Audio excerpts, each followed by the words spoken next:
Hey, what is going on, guys? So you have a TCL Roku TV, smart TV remote, and you have an issue where you're trying to make move. Every time you move is like delayed or hesitant. Basically, if you try to move to like a different app, you move to the right and there's a delay, maybe 2, 3, 4, even 5 seconds.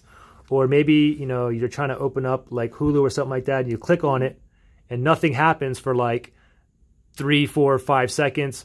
Or maybe you're trying to input, like maybe you're doing like a search or something like that, and you gotta type in, find the letters. You go to the letter like K, and you press on OK, and the letter K doesn't show up on the screen until like 2, 3, 4, 5 seconds later. Okay. Anyways, this is a quick, easy, possible fix. This should help like 50% of you guys too. Okay. So the first thing I want you to do is this. Just go ahead and take out your batteries.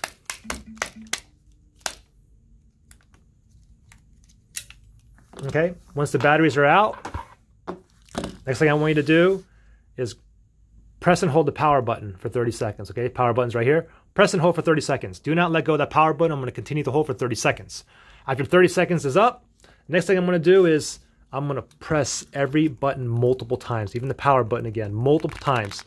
The up, down, left, right arrow, the OK, the back button, the play, the pause, the Netflix, Sling, Hulu, Amazon, even the buttons here on the side too. The volume up and down buttons, click on these multiple times. Even on the mute down here. Again, go back to every single button.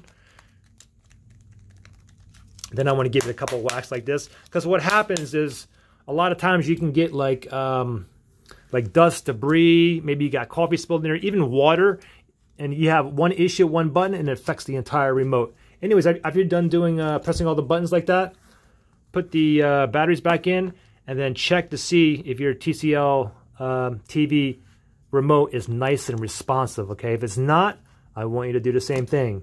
Go ahead and take the batteries back out, press and hold the power button for 30 seconds. After 30 seconds is up, let go. And remember, press every single button on here multiple times. Give it kind of like a lot of pressure. Even on the side, the mute button and the volume rockers up here as well. Give it like a nice, get everything loose and unstuck that may be stuck. Give it a couple taps. Go ahead and reinsert your batteries, and hopefully your remote is nice and responsive, okay? If it's not, try the same method. Give it like 2 or 3 more times. And like I said, this video should have 50% thumbs up, all right? Good luck, guys.